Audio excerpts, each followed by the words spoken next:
السلام علیکم ورحمۃ اللہ وبرکاتہ۔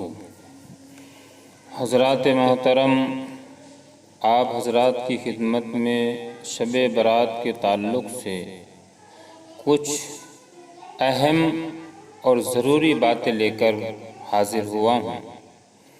آپ سے گزارش ہے کہ میری ان تمام باتوں کو دھیان سے اور پورا سماعت فرمائیں۔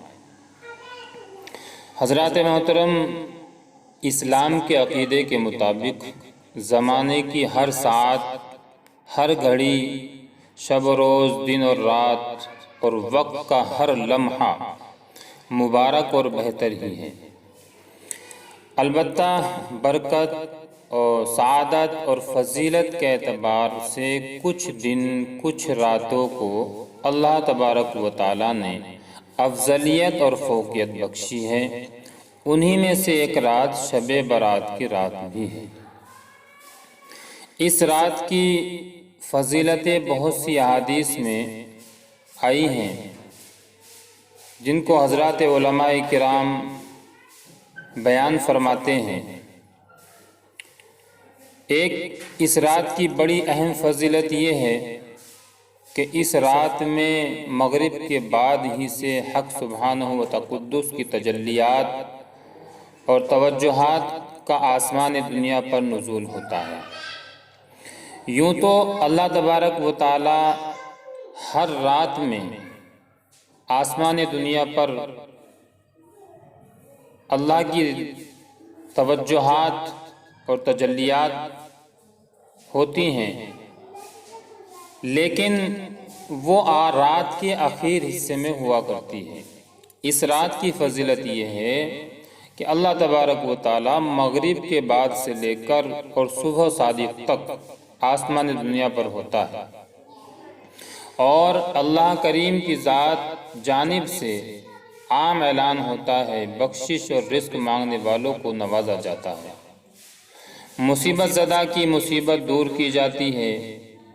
حالانکہ اس طرح کا دربار، جیسا کہ میں نے آپ حضرات کو بھی بتایا، کہ ہر روز رات کے آخری حصے میں لگتا ہے، لیکن شب برات میں پوری رات لگتا ہے۔ اور اس رات کی ایک فضیلت حضرات علماء کرام بیان فرماتے ہیں حدیث کی روشنی میں، کہ اس رات میں قبیلہ بنو کلب کی بکریوں کے بالوں کے برابر جہنم سے لوگوں کو خلاصی دی جاتی ہے، جہنم سے آزادی دی جاتی ہے۔ اندازہ لگائے حضرات محترم کہ ایک بکری کے اوپر کتنے بال ہوتے ہیں، اور وہ قبیلہ بنو کلب، اس کے پاس بے شمار بکریاں ہوتی تھی، بہت بڑا قبیلہ تھا۔ ان کے پاس جتنی بکریاں تھیں، ان کے اوپر جتنے بال تھے، اتنے لوگوں کو اللہ تبارک و تعالی اس رات کے اندر بخشتا ہے، ان کی مغفرت کرتا ہے۔ اور اس رات میں جنت کے سب دروازے کھول دیے جاتے ہیں، اور ہر دروازے پر کھڑے ہو کر اس رات میں عبادت کرنے والوں کو اللہ تعالیٰ کی نورانی مخلوق یعنی فرشتے خوشخبریاں سناتے ہیں۔ لیکن بزرگان محترم، شب برات ایک فضیلت کی رات ہے، عبادت کی رات ہے، مگر تیوہار نہیں ہے۔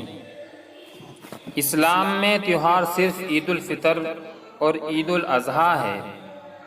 شب برات صرف ایک فضیلت کی اور عبادت کی رات ہے، لہٰذا اس کو اسی طور پر گزارا جانا چاہیے۔ اس کو تیوہار کی طرح سے منانا، اس کے اندر تمام جو آج کل ہمارے یہاں فضولیات ہوتی ہیں وہ کرنا، وہ مناسب اور صحیح نہیں ہے۔ اس رات میں رسول اللہ صلی اللہ علیہ وسلم پوری زندگی میں صرف ایک مرتبہ قبرستان تشریف لے گئے تھے، تو اگر ہم بھی زندگی میں ایک بار اتباع رسول اللہ صلی اللہ علیہ وسلم میں اس رات میں ایک بار قبرستان چلے جائیں تو کوئی حرج نہیں، لیکن ہر شب اور ہر شب برات پر قبرستان جانے کو ضروری سمجھنا غلط ہے۔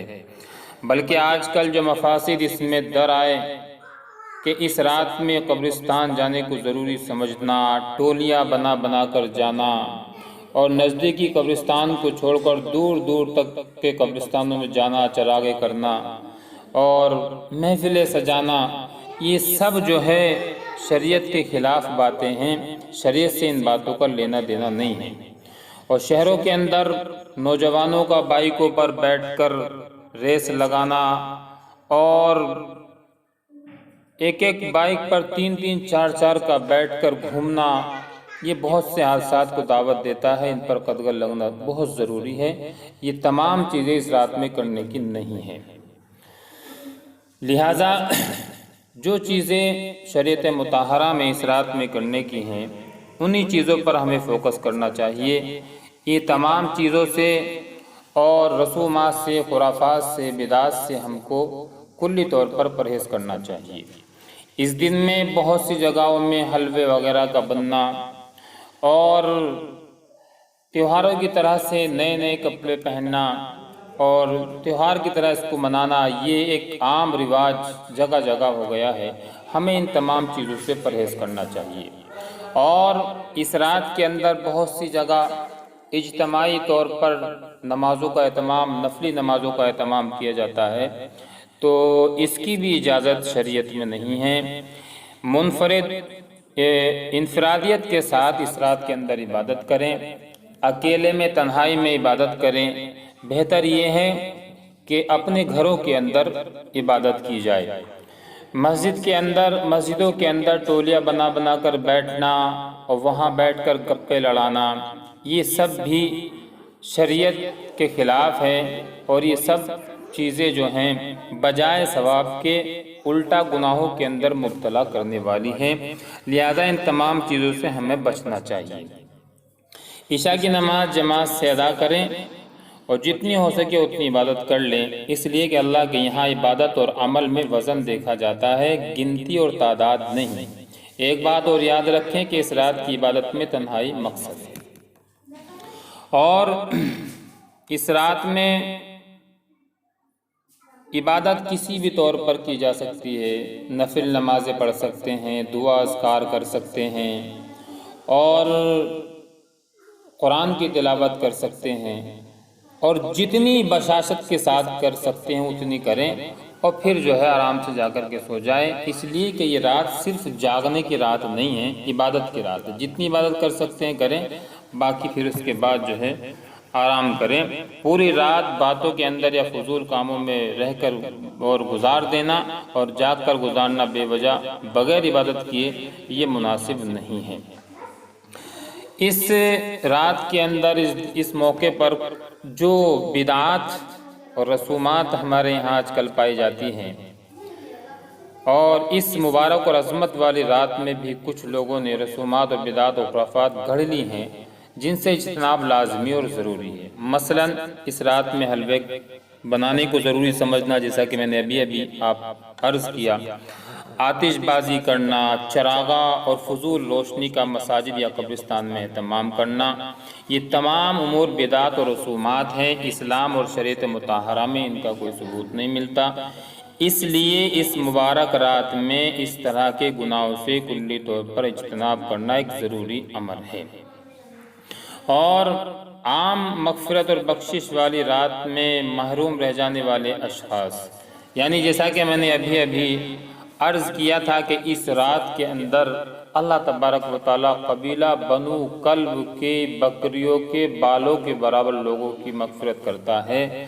ایسی مبارک اور فضیلت والی رات میں بھی کچھ بدقسمت لوگ ایسے ہیں جن کی مغفرت نہیں ہوتی ہے، اور وہ اللہ کی رحمت سے اور اللہ کی جود و عطا سے محروم رہتے ہیں۔ آئیے ان شخصوں کی فہرست پر ایک نظر ڈالتے ہیں کہ جن کی اس رات میں بھی مغفرت نہیں ہوتی ہے۔ نمبر 1 مشرک، کہ جس کو اس رات میں بخشا نہیں جاتا ہے۔ مشرک اس کو کہتے ہیں جو اللہ تبارک و تعالیٰ کی ذات کے ساتھ کسی کو شریک کرے، اس کو مشرک کہا جاتا ہے۔ اللہ تبارک و تعالیٰ میں اس رات میں اللہ تبارک و تعالیٰ اس شخص کی مغفرت نہیں فرماتا ہے۔ یعنی یہ سمجھنا کہ زندگی اور موت جس طرح سے اللہ کے ہاتھ میں ہے، اسی طرح کسی اور کو بھی اس میں قدرت حاصل ہے، یا روزی دینا اللہ کے ہاتھ میں ہے، کوئی اور بھی روزی دے سکتا ہے، بیماری شفا دینا اللہ کے ہاتھ میں ہے، کوئی اور بھی بیماری یا شفا دے سکتا ہے، ایسی کوئی بھی بات سمجھنا، اس طرح سے کسی اور کے بارے میں تصور اور خیال کرنا، یہ شرک کہلاتا ہے اور ایسا کرنے والا مشرک ہے، اور ایسے شخص کی اللہ تبارک و تعالی اس رات میں بھی مغفرت نہیں کرتا۔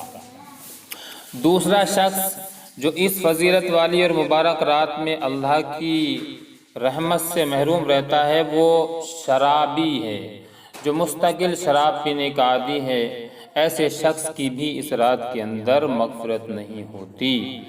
تیسرا شخص زانی ہے، جو زنا کرنے والا ہے اور اس زنا کے اندر مبتلا ہے، تو ایسے شخص کو بھی اللہ تعالیٰ معاف نہیں کرتا ہے جب تک کہ وہ اپنے اس گناہ سے باز آ کر اللہ سے اس گناہ کی توبہ نہ کر لے۔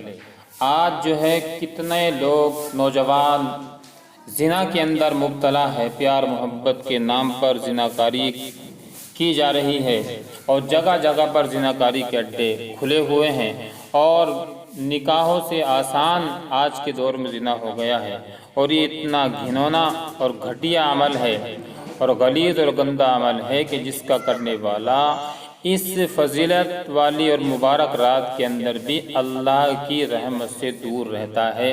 لہٰذا ہمیں اس گندگی سے بچنے کی ضرورت ہے، اپنے نوجوانوں کو، اپنے لڑکوں کو، اپنی لڑکیوں کو، اپنے آپ کو اس زنا کی گھنونے کام سے بچانے کی ضرورت ہے۔ چوتھا شخص جو اس رات میں اللہ کی مغفرت سے محروم رہتا ہے، ناحق قتل کرنے والا۔ پانچواں شخص قطع تعلق کرنے والا، کہ جو آپسی تعلقات کو توڑنے والا ہوتا ہے، آپس میں دراریں ڈالنے والا، نفرتیں پیدا کرنے والا، دیواریں ایک دوسرے کے بیچ میں کھڑا کرنے والا، ایسے شخص کی بھی اس رات میں مغفرت نہیں ہوتی ہے۔ چھٹا شخص والدین کی نافرمانی کرنے والا، ماں باپ کی نافرمانی کرنے والا، ماں باپ کی ناقدری کرنے والا، جس سے اس کے ماں باپ ناراض ہو، ایسے شخص کی اللہ تبارک و تعالیٰ اس رات میں مغفرت نہیں کرتا ہے۔ لہٰذا ضروری ہے کہ ہم اپنے ماں باپ کو راضی رکھیں، ان کو خوش رکھنے کی کوشش کریں، اور اپنی جانب سے کسی بھی طرح کی تکلیف ان کو نہ پہنچائیں۔ اور ساتواں جو شخص ہے جو اس رات میں اللہ کی رحمت اور مغفرت سے محروم رہتا ہے، وہ ٹخنوں سے نیچے ازار یا پاجامہ یا تہمد یا پینٹ یا کچھ بھی لٹکانے والا اللہ کی رحمت اور مغفرت سے اس رات میں بھی محروم رہتا ہے۔ اس لیے بزرگان محترم، ان تمام چیزوں سے ہمیں بچنے کی ضرورت ہے۔ اگر ہم چاہتے ہیں کہ اس رات میں ہماری بخشش ہو جائے تو ہمیں شرک سے توبہ کرنی پڑے گی، شراب اگر پیتے ہیں اس سے توبہ کرنی پڑے گی، زنا کے اندر مبتلا ہے اس سے توبہ کرنی پڑے گی، ناحق کسی کو قتل کر دیا ہے اس سے ہمیں اپنے گناہوں کو معاف کرانا پڑے گا، توبہ کرنی پڑے گی۔ اور قطع تعلق کرنے میں اگر ہم لگے ہوئے، ہمارا تعلق کسی سے ٹوٹا ہوا ہے، ہم ہم نے کسی کے تعلق کو توڑوایا ہے، تو ہم اپنے اس گناہ سے توبہ کریں اور اپنے معاملات کو درست کریں۔ اگر ماں باپ ہم سے ناراض ہیں ان کو راضی کرنے کی کوشش کریں، اور اپنے ٹخنوں کو ہر وقت کھول کے رکھا کریں، تو انشاءاللہ اللہ تبارک و تعالی ہماری اس رات کے اندر ان لوگوں میں ہمیں شمار فرمائے گا جن کی اللہ تعالیٰ مغفرت کرتا ہے اس رات کے اندر۔ توبہ کرنے سے رب کریم گناہوں کو مٹا دیتے ہیں، لیکن توبہ کا حق اسی وقت ہوگا جب توبہ میں 3 باتیں پائی جائیں۔ پہلی یہ کہ شرمندگی کا اظہار کریں، یعنی گناہ کو گناہ اور غلط اور برا کام سمجھے کہ اللہ جو میں نے یہ کام کیا ہے، یہ گناہ کیا ہے، یہ غلط تھا، لہذا میں شرمندہ ہوں، مجھے معاف کر دے، اور اس گناہ کو چھوڑ دے۔